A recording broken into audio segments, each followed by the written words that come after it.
Medical और dental colleges में दाखिलों के लिए आज मुल्क भर में टेस्ट होंगे। 1,40,000 से ज़ायद तलबा MD कैट का इम्तहान देंगे। सोशल मीडिया पर MD कैट का मुबैना पर्चा लीक हो गया।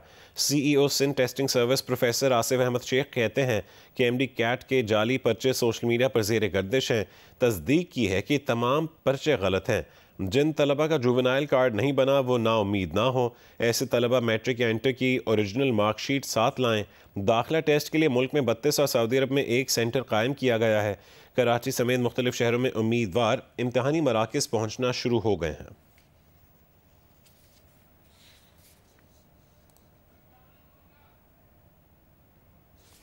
मेडिकल और डेंटल कॉलेजेस में दाखिलों के लिए आज मुल्क भर में टेस्ट होंगे। 1,40,000 से ज़ायद तलबा MD कैट का इम्तहान देंगे। सोशल मीडिया पर MD कैट का मुबैना पर्चा लीक हो गया। CEO Sindh testing service professor Asif Ahmed Sheikh कहते हैं कि MD कैट के जाली पर्चे सोशल मीडिया पर ज़ेर गर्दिश हैं। तस्दीक की है कि ये तमाम पर्चे गलत हैं। मज़ीद तफसील बताएंगे कराची से जियो न्यूज़ के नुमाइंदे कमर अली मस्तूई। कराची में मेडिकल एंड डेंटल कॉलेजेस में दाखिले के लिए इम्तिहानी मरकज़ NAD यूनिवर्सिटी के बाहर इस वक्त हम मौजूद हैं। इम्तिहानी सेंटर के अंदर जाने का जो अमल है वो इंतहाई सुस्त रहा है, जिसके बायस बाहर जो है वो जो उम्मीदवार हैं उनकी जो है वो लंबी कतारें लगी हुई हैं। नीपा से जो है वो NAD यूनिवर्सिटी तक लंबी कतारें लग गई हैं और ट्रैफिक का दबाव बहुत ज़्यादा है। ट्रैफिक पुलिस और इलाका पुलिस भी यहाँ पर मौजूद है। ट्रैफिक को मैनेज करने की कोशिश की जा रही है।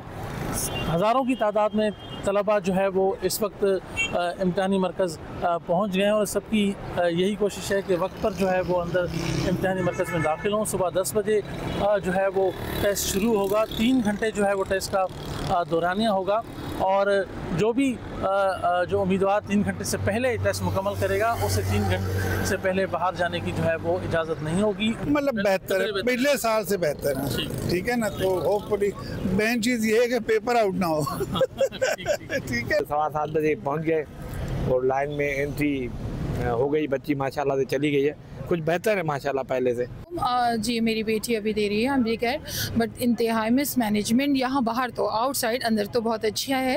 अंदर सिर्फ कैंडिडेट को जाने दिया जा रहा है। आगे बढ़ते हैं। पाकिस्तान और अफगान तालिबान के दरमियान इस्तांबुल में मुज़ाकरात का दूसरा दौर ख़त्म हो गया।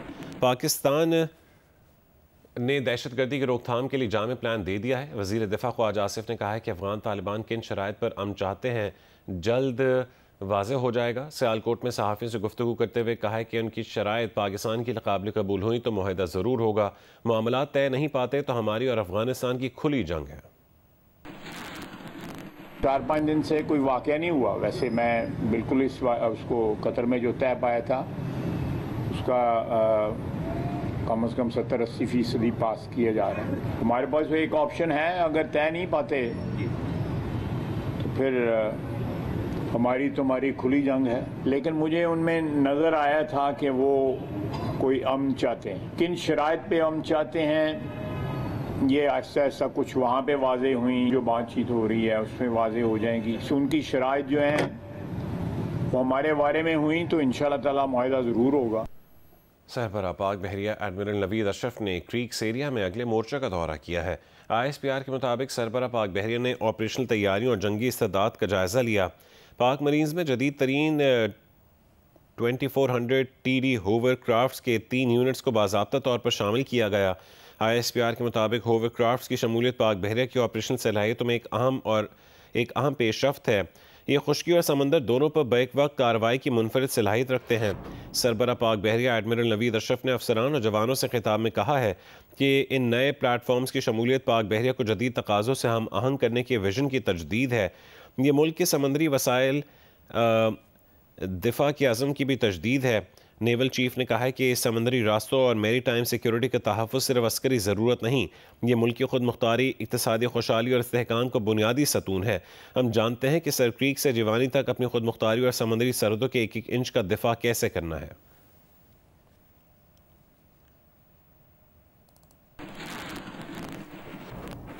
Chief of army staff field marshal Asim Munir ने मिस्र के सदर अब्दुल फतेह अल सीसी से काहिरा के इत्तेहादिया सदारती महल में मुलाकात की। मुलाकात के दौरान पाक में से दो तरफा ताल्लुकात, खित्ते की मजमूई सूरत हाल और बाहमी दिलचस्पी के उमूर पर तफसीली तबादला ख्याल किया गया। ISPR के मुताबिक फील्ड मार्शल आसिम मुनीर ने खित्ते में अमन व इस्तेहकाम के फ़रोग़ के लिए मिस्री क़यादत के किरदार को सराहा, जबकि सदर अब्दुल फ़त्तह अल सीसी ने आलमी और उम्मत मुस्लिमा के अहम मामलात में पाकिस्तान के मुस्बत और फ़ाल किरदार की तारीफ़ की। फ़रीक़ैन ने बाहमी स्ट्रेटेजिक मफादात पर करीबी राबतों, अवामी सतह पर ताल्लुकात के फ़रोग़ और समाजी और मुआशी ताउन, टेक्नोलॉजी और सिक्योरिटी के शोबों में इश्तराकी अमल को मज़ीद वुसअत देने पर भी इत्तफ़ाक़ किया।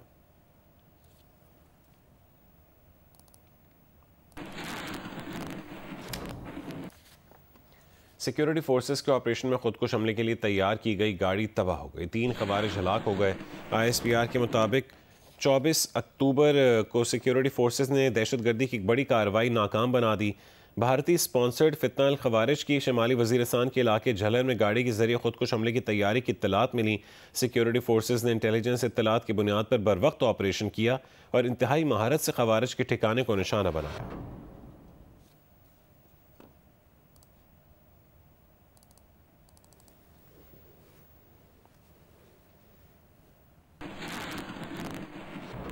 लाहौर इन दिनों अक्सर आलूदगी में दुनिया भर में पहले नंबर पर रहता है, जहां का एयर क्वालिटी इंडेक्स 600 की हदूद को छू रहा होता है। हालांकि 150 AQI मुज़र सेहत और 200 से ऊपर इंतहाई मुज़र सेहत करार दिया जाता है।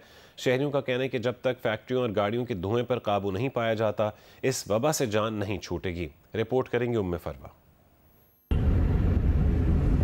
आलूदगी में दुनिया भर में नंबर 1 पर रहना बाइस शर्मिंदगी ही नहीं बल्कि ये सेहत के लिए भी इंतहाई मुज़र है। आलमी माहौलियाती वेबसाइट के मुताबिक लाहौर का एयर क्वालिटी इंडेक्स इन दिनों 600 से ज़ायद हो जाता है। महकमा मौसमियात ने खबरदार किया है कि खुश मौसम आने वाले दिनों में स्मोक में मजीद इजाफे का बाइस बन सकता है। हवा की कम रफ्तार, कम दर्जा हरारत, नमी की ज्यादती, सनती आलूदगी और गाड़ियों का धुआं, ये सब फ़ज़ाई आलूदगी में इजाफे का सबब है। सेक्रेटरी माहौलियात पंजाब कहते हैं कि एंटी स्मोक फोर्स का आलूदगी कंट्रोल करने के लिए दूसरे शहरों में तबादला कर दिया है। एंटी स्मोक गन्स ज़्यादा AQI वाले इलाकों में पानी का छिड़काव करके आलूदगी वाले ज़रात को कम करती हैं।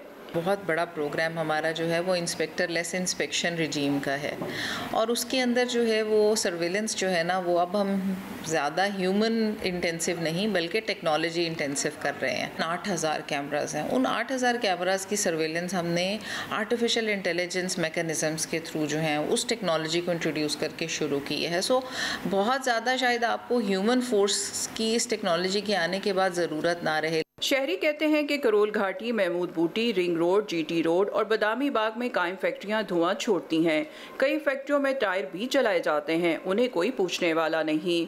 कुछ फाउंड्री हैं और ये चोरी छुपे चलाते हैं, खास तौर पर हफ्ते और इतवार को, और उसका जो धुआं तकरीबन 2 से 3 किलोमीटर के लगभग फैला होता है और जिसके जो असरात हैं इंतहाई ज़्यादा नुकसानदेह। महकमे को हमने कई दफ़ा कहा है कि इसको चेक बैलेंस करें, लेकिन वो चेक बैलेंस को नहीं करते। इंतज़ामात काफ़ी नहीं है, लेकिन ये जो गन्स का इनिशिएटिव इन्होंने लिया है ये ठीक लिया, लेकिन इसकी अगर ये क्वांटिटी बढ़ा देंगे गन्स की तो तब हो सकता है। शहरियों का कहना है कि धुआं छोड़ती फैक्ट्रियों और गाड़ियों के खिलाफ सख्त इकदाम किए बगैर फ़ज़ाई आलूदगी पर काबू पाना मुमकिन नहीं।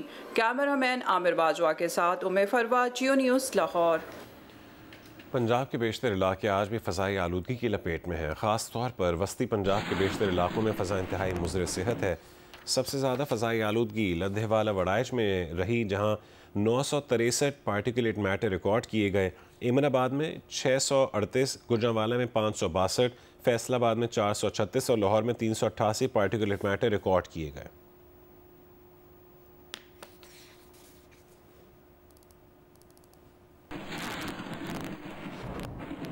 वज़ीर आज़म शहबाज शरीफ का कहना है कि बलूचिस्तान में दहशतगर्दी दोबारा सर उठा रही है, उसकी वजूहात पर सोचने की ज़रूरत है।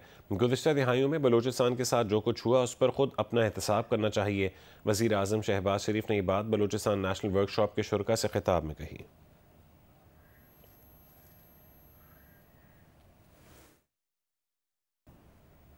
सदर मुमलिकत आसिफ अली जरदारी ने आज़ाद कश्मीर में तहरीक अदम एतमाद लाने की मंजूरी दे दी है। ज़राए के मुताबिक सदर आसिफ अली जरदारी की ज़ेर सदारत ऐवान सदर में होने वाले इजलास में पीपल्स पार्टी ने आज़ाद कश्मीर में इन हाउस तब्दीली का फैसला बरकरार रखा है। बिलावल भुट्टो पीर के रोज़ हुकूमत साजी का बाकायदा ऐलान करेंगे। पीपल्स पार्टी के रहनुमाओं ने ऐलान किया है कि आज़ाद कश्मीर में पीपल्स पार्टी ही अपनी हुकूमत बनाने जा रही है। आज़ाद कश्मीर की जो मारूदी सूरत हाल है, सियासी सूरत हाल है, उसको देखते हुए पाकिस्तान पीपल्स पार्टी जो एक बड़ी वफाकी पार्टी है, पाकिस्तान के चारों सूबों आज़ाद कश्मीर और GB में भी मौजूद है, तो वो किसी भी सूरत में किसी भी पाकिस्तान के चारों सूबों या गिलगित बल्तिस्तान या आज़ाद कश्मीर में किसी भी तौर पे वो अपनी ज़िम्मेदारियों से वो लाताल्लुक़ नहीं रह सकती। वो लोगों के दुख दर्द को महसूस करती है, उनकी मुश्किलात को महसूस करती है। तो मौजूदा सूरत हाल के पेश नज़र यही फैसला हुआ है कि पाकिस्तान पीपल्स पार्टी आज़ाद कश्मीर में अपनी गवर्नमेंट बनाने जा रही है। फैसला ये हुआ है कि पाकिस्तान पीपल्स पार्टी चूँकि सिंगल लार्जेस्ट पार्टी है आज़ाद कश्मीर के अंदर, और फैसला ये हुआ कि हमने नई हुकूमत बनानी। वफाकी वज़ीर मुमलिकत बराए दाखिला सेनेटर तलाल चौधरी का कहना है कि मुस्लिम लीग नून को मौजूदा वज़ीर आज़म आज़ाद कश्मीर चौधरी अनवारुल हक की हिमायत से बदनामी के सिवा कुछ हासिल नहीं हुआ, इसलिए उनकी हिमायत तर्क कर दी है। अब उन्हें खुद सोच लेना चाहिए। प्रोग्राम जिरगा में सलीम साफ़ी से गुफ्तगू में तलाल चौधरी ने कहा है कि नून लीग ने आज़ाद जम्मू कश्मीर असम्बली में अपोजिशन में बैठने का फ़ैसला किया है। मौजूदा वज़ीर आज़म आज़ाद जम्मू कश्मीर चौधरी अनवारुल हक बातें बहुत करते हैं मगर कारकर्दगी सिफर है। अब वक्त आ गया है कि वो फ़ैसला कर लें। आज़ाद कश्मीर में हुकूमत की तब्दीली हो रही है जी। हमने फ़ैसला किया कि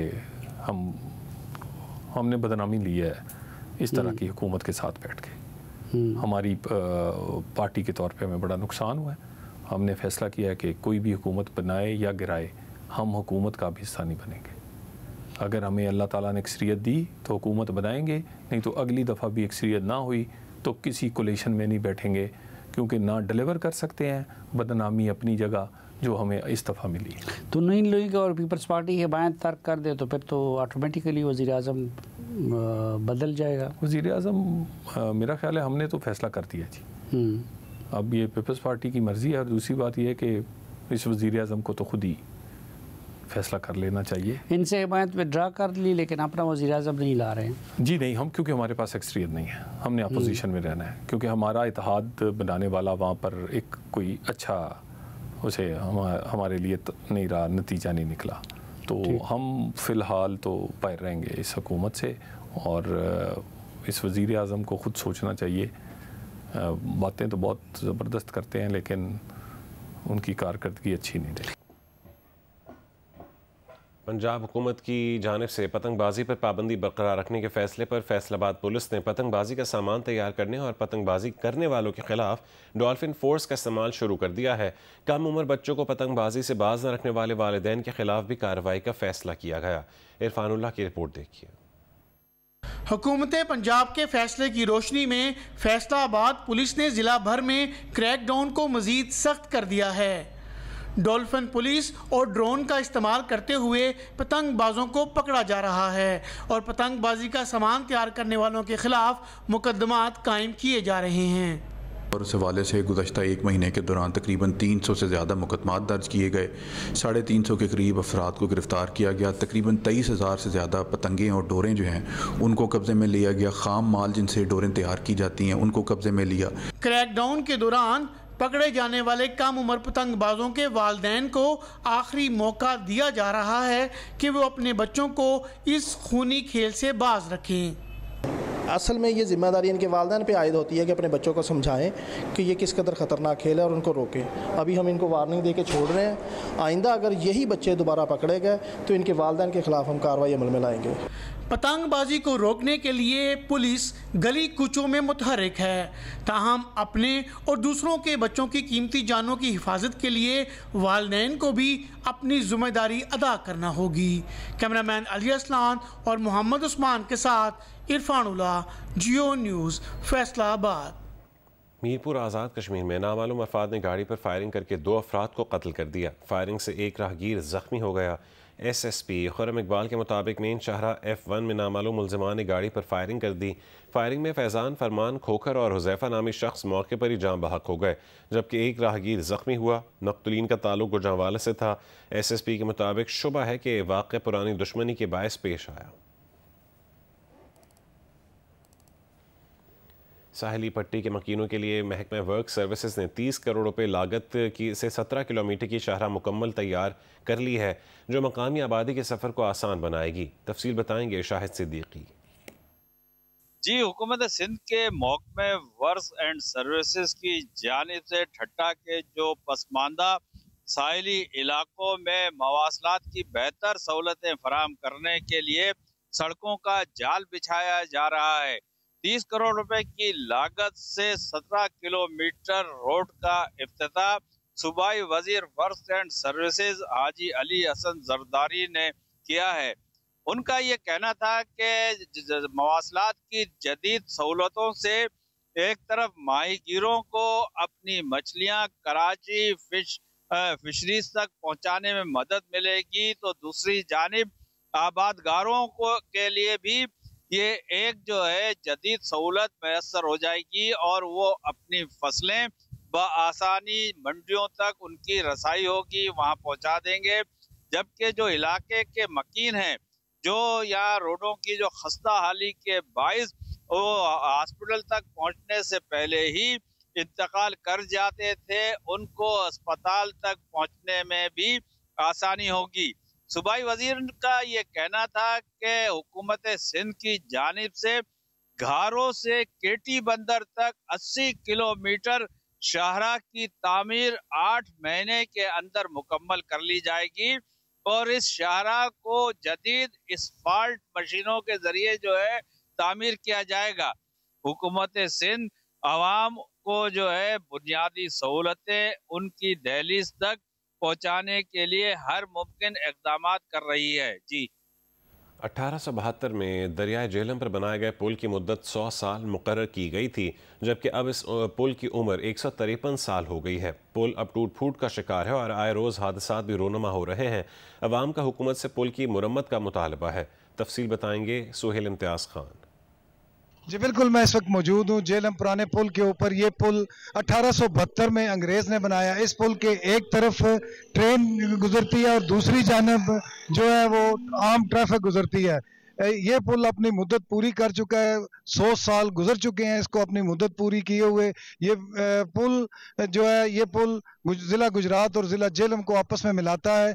इस पुल के ऊपर से रोज़ाना की बुनियाद पर सैकड़ों मोटरसाइकिल, चिंगची रिक्शा, छोटी गाड़ियां यहाँ से गुजरती हैं। इस पुल के ऊपर मुख्तलिफ जगहों पर बड़े बड़े गड्ढे बन गए हैं और टूट फूट का शिकार हो गया है। इस पुल में आए रोज़ हादसात रूनुमा हो रहे हैं और अवाम का और बाब इख्तियार से मुतालबा है कि इस पुल की फिल फॉर रिपेयरिंग की जाए ताकि किसी बड़े हादसे से बचा जा सके। जी, वज़ीर आज़म पाकिस्तान शहबाज शरीफ की जानिब से पाकिस्तान और मेहमान जनूबी अफ्रीकी क्रिकेट टीम के एजाज़ में शाया दिया गया। ज़ियाफ़त में chairman Pakistan cricket board Mohsin Naqvi समेत दीगर वज़रा ने भी शिरकत की। जुमे की शाम दिए जाने वाले इशाइये में वज़ीर आज़म शहबाज शरीफ ने दोनों टीमों के खिलाड़ियों से मुलाकात की। अपने खिताब में उन्होंने जनूबी अफ्रीका की क्रिकेट टीम को पाकिस्तान में खुशामदीद कहा। वज़ीर आज़म का कहना था कि जनूबी अफ्रीका के साथ मुख्तलिफ सतहों पर शानदार ताल्लुकात हैं और क्रिकेट भी उन्हीं में से एक है। ये महज खेल नहीं बल्कि दोनों मुल्कों को जोड़ने का जरिया भी है। जारी क्रिकेट सीरीज भी इसी सिलसिले की एक कड़ी है। उन्होंने कहा कि chairman Pakistan cricket board Mohsin Naqvi की सलाहियतों पर भरपूर एतमाद है। अशाइये में वफाकी वजीर खजाना और महसूलात मोहम्मद औरंगजेब, वफाकी वजीर तजारत जाम कमाल, वफाकी वजीर दाखिला और chairman Pakistan cricket board Mohsin Naqvi, वफाकी वजीर इत्तलात और नशरियात अताउल्लाह तारड़ और पाकिस्तान क्रिकेट बोर्ड के आला अहदेदारान भी मौजूद थे। 28 अक्टूबर से पाकिस्तान और जनूबी अफ्रीका के दरमियान शुरू होने वाली T20 सीरीज़ के पहले मैच के लिए पाकिस्तान के T20 स्क्वाड ने रावलपिंडी स्टेडियम में फील्डिंग सेशन मुनक्किद किया। दूसरी जानिब पहले T20 के लिए 8 इंक्लोजर्स के तमाम टिकट्स फरोख्त हो गए हैं। पाकिस्तान T20 स्क्वाड ने रावलपिंडी क्रिकेट स्टेडियम में प्रैक्टिस सेशन किया, जिसमें खिलाड़ियों ने सिर्फ फील्डिंग ड्रिल्स की। कौमी T20 स्क्वाड का फील्डिंग सेशन 1.5 घंटे जारी रहा। खिलाड़ी आज से बैटिंग और बॉलिंग सेशन में भी हिस्सा लेंगे। दूसरी जानिब मंगल को पाकिस्तान और जनूबी अफ्रीका के दरमियान होने वाले पहले T20 के लिए 8 इंक्लोजर्स के तमाम टिकट फरोख्त हो गए हैं। इसके अलावा 1500 रुपए की 2 VIP गैलरियों के टिकट भी फरोख्त हो चुके हैं। 10 साला PSL फ्रेंचाइज मुआहदा ख़त्म होने पर नए मुआहदों की तैयारियों का काम शुरू हो गया है। PSL में 2 नई टीमें शामिल की जाएंगी। पाकिस्तान सुपर लीग के CEO सलमान नसीर की सदारत में लाहौर में इजलास हुआ। लाहौर में CEO PSL सलमान नसीर की ज़ेर सदारत इजलास हुआ, जिसमें चार्टर्ड फर्म ने PSL की वैल्यूएशन रिपोर्ट पेश की। चार्टर्ड फर्म की नुमाइंदगी मोहसिन इकबाल और उनकी टीम ने की। PCB के मुताबिक वैल्यूएशन रिपोर्ट की बुनियाद पर 10 साला नया फ्रेंचाइज मुआहदा तैयार होगा, जो टीमों की नजरसानी शुदा मार्केट वैल्यू पर किया जाएगा। चार्टर्ड फर्म फ्रेंचाइज की नई मार्केट वैल्यू लगाएगी। अगले चंद रोज में काम मुकम्मल कर लिया जाएगा। मौजूदा टीमों में से सिर्फ अहल टीमें ही नई बोली का हिस्सा बन पाएंगी। जराये का कहना है कि PSL की वैल्यूएशन के दौरान नई तजावीज सामने आई हैं। फाइनेंशियल मॉडल के तहत रकम का तबादला डॉलर के बजाय पाकिस्तानी रुपए में करने पर गौर किया जा रहा है। नई फ्रेंचाइज के मालिकाना हुकूक भी पाकिस्तानी रुपए में दिए जाएंगे। आइंदा एक हफ्ते में कॉन्ट्रैक्ट रिन्यूअल ड्राफ्ट बनाकर फ्रेंचाइजेज को भेजे जाएंगे। रिन्यूअल कॉन्ट्रैक्ट तस्लीम न करने वाली फ्रेंचाइज ओपन बिड में जाएगी। PSL में शामिल 6 फ्रेंचाइजेज के कॉन्ट्रैक्ट दिसंबर में खत्म हो रहे हैं और अब टीमों की तादाद 6 से बढ़ाकर 8 की जा रही है। जियो सुपर और ब्रेव हार्ट चैंपियनशिप के इश्तराक से एक रोज़ा टेंट पैकिंग मुकाबलों का इनकाद हुआ, जिसमें मुल्क भर से नेज़ाबाजों ने शिरकत की। घुड़सवारों ने अपने खेल के खूब जौहर दिखाए। इवेंट जियो सुपर से बराह रास्त नशर किया गया। तफसील बताएंगी इरम आवान। लाहौर फोर्ट्रेस स्टेडियम में एक रोजा टेंट पैकिंग के मुकाबले का इनेकाद हुआ, जिसमें मुल्क भर से 160 नामवर नेजाबाजों ने शिरकत की। सिंगल मुकाबलों में खिलाड़ियों ने अपनी फुर्ती का मुजाहिरा करते हुए जमीन से मेखे उखाड़े। मुकाबले में शरीक नेजाबाजों का कहना था कि ये हमारा खानदानी शौक है। इस खेल को खेलना एक महारत और फुर्ती का काम है। हमारे खानदान का है, हम खानदान से पीछे बहुत परदादा सब कर रहे हैं और मैं भी इस शौक में आया हूँ। मुझे 4-5 साल हो गए हैं। मेरे वालिद साहब का शौक़ होने की वजह से उन्होंने मुझे नेज़ाबाजी शुरू करवाई और अल्लाह का शुक्र है मैंने पाकिस्तान टीम की तरफ से साउथ अफ्रीका भी खेला। जियो सुपर ने अंदर पार्टिसिपेट किया है, ये हमें एक मौका दिया इसने अपना टैलेंट शोकेस करने के लिए। काफ़ी अच्छा इवेंट है, काफ़ी अच्छे घोड़े आए हुए हैं। पूरी दुनिया तक ये पैगाम पहुँचाया है कि जो पंजाब के सकाफती खेल हैं इनकी क्या अहमियत है। बहुत आला इवेंट हुआ है और बहुत आला किस्म के घोड़े यहाँ पर पार्टिसिपेट कर रहे हैं। इवेंट ऑर्गेनाइजर का कहना था कि ऐसे मुकाबले करवा कर नेज़ाबाजी को पाकिस्तान में मजीद आगे ले जाना चाहते हैं। हमने कोशिश की अपना बेस्ट देने की। इसमें पाकिस्तान के top notch Riders, more than 150 Riders जो हैं वो पार्टिसिपेंट्स हैं और पाकिस्तान के सारे नॉन क्लब्स की नुमाइंदगी है यहाँ। ये 1 डे इवेंट है। इसमें हम जो मैक्सिमम जिन लोगों को एंटरटेन कर सकते थे उनको हमने अपनी कैपेसिटी से एक्सीड करके कोशिश की है। टेंट पैगिंग के मुकाबले में शायकीन की बड़ी तादाद ने शिरकत की। पाकिस्तान के पहले स्पोर्ट्स चैनल जियो सुपर ने भी मुकाबलों को बराह रास्त नशर किया। कैमरामैन जवाद हैदर के साथ इरम अवान, जियो न्यूज़, लाहौर। लाहौर में जारी पोलो इन पिंक टूर्नामेंट के फाइनल से एक दिन कबल खवातीन पोलो खिलाड़ियों के दरमियान नुमाइशी मैच खेला गया। पोलो इन पिंक टूर्नामेंट में 12 गैर मुल्की खवातीन खिलाड़ियों समेत मुल्की खवातीन खिलाड़ी भी शरीक हैं। लाहौर से रिपोर्ट करेंगे सुहेल इमरान। लाहौर पोलो क्लब के ज़ेरे एहतमाम polo in pink tournament Aibak polo ground में फाइनल मरहले में पहुंच चुका है। इतवार को होने वाले फाइनल से कबल ऐबक पोलो ग्राउंड में खवातीन का नुमाइशी मैच खेला गया। पोलो इन पिंक टूर्नामेंट में 16 टीमों ने हिस्सा लिया। हर टीम में एक खातून खिलाड़ी को भी शामिल किया गया था।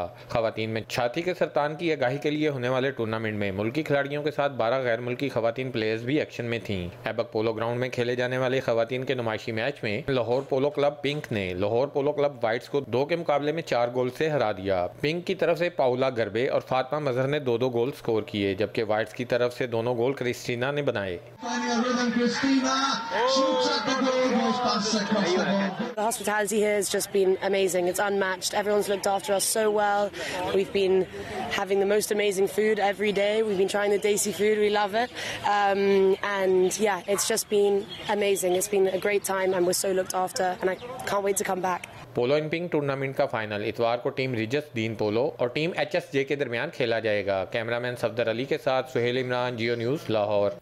आगे बढ़ते मशरक़ी तैमूर जनूब मशरक़ी एशियाई मुल्क की तंजीम का 11वां रुकन बन गया है। जनूब मशरक़ी एशियाई ममालिक की तंजीम आसियान के रुकन ममालिक के सरबराहों का 3 रोज़ा इजलास मलेशिया में शुरू हो गया है।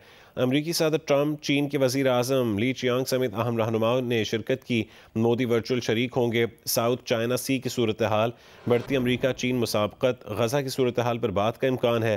अमरीकी सदर डोनाल्ड ट्रंप आसियान इजलास में शिरकत के लिए मलेशिया पहुँच चुके हैं, जहाँ उनका पुरजोश इस्तकबाल किया गया।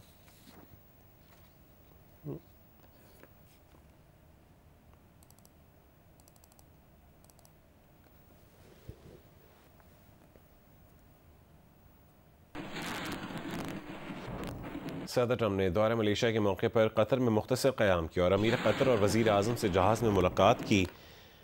खबर एजेंसी के मुताबिक सदर ट्रम्प ने अमीर कतर और वज़ीर आज़म से एयरफोर्स वन में मुलाकात की। ट्रम्प ने कहा है कि गज़ा में पायदार अमन होना चाहिए, जल्द टास्क फोर्स तैयार होगी, ज़रूरत पड़ी तो कतर गज़ा में अमन फ़ौज भेजने को तैयार है। पुतिन से तब तक मुलाकात नहीं करेंगे जब तक अमन मुआहदे का इम्कान नज़र नहीं आएगा। अमरीकी सदर का कहना था कि हमास को फौरी तौर पर यरगमालियों की लाशें वापस करनी चाहिए। अमरीका आइंदा 48 घंटों में सूरत हाल पर गहरी नज़र रखेगा। कुछ लाशें हासिल करना मुश्किल है, लेकिन कुछ फौरी वापस की जा सकती हैं, मगर ऐसा नहीं किया जा रहा। अगर ऐसा ना हुआ तो अमन मुआहदे में शामिल दीगर ममालिक कार्रवाई करेंगे।